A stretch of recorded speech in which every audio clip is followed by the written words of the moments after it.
Today, I'd like to talk to you about the man who had many things to suffer.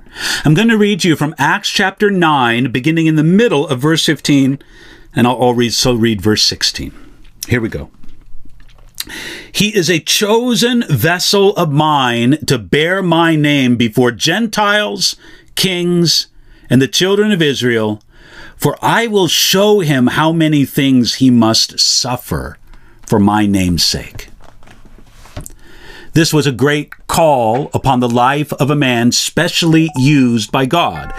In all history, there are not many people given the special call to bear the name of Jesus before those who have never heard his name. Those people as the Gentiles, before kings, and before the children of Israel. With such a great call, we might believe that Saul of Tarsus, whom we of course also know as Paul the Apostle, we might think that he was a special favorite of God. We might believe that as a special favorite, God would take special action to spare Paul pain and suffering. That wasn't the case at all. When God gave Paul this great calling, he also called Paul to great suffering. He said this, I will show him how many things he must suffer for my name's sake. This was a sobering addition to the great call God put upon the life of Paul. Paul would leave a life of privilege to embrace this higher call, but it was a call with much suffering. In 2 Corinthians chapter 11, verse 23, Paul described some of these things that he must suffer for the sake of Jesus' name. He wrote this, in labors more abundant, in stripes above measure, in prisons more frequently, in deaths often.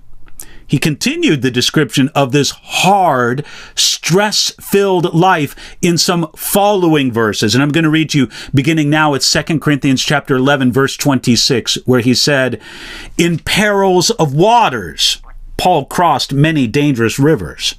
In perils of robbers, travelers in the ancient world were in constant danger of violent robbers. In perils in the city, Paul experienced many hostile mobs in the cities where he preached. In perils in the wilderness, Paul spent many dangerous days and nights in the wilderness. In perils in the sea, Paul endured many shipwrecks and difficulties at sea. In perils among false brethren, Paul had the danger of those who said they were brothers and his friends, but they were false brethren instead.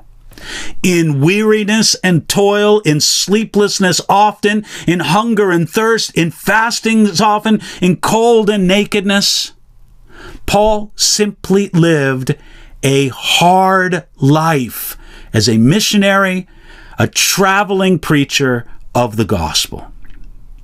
Now, it wasn't the mere fact of a hard life that made Paul fulfill his calling. Many people have hard lives, but they are in no way servants of Jesus.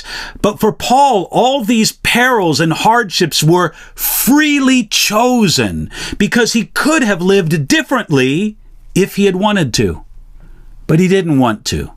He wanted to serve Jesus, and if these hardships were part of serving Jesus, he would accept them. Paul lived this life, this calling, and he was happy in Jesus Christ.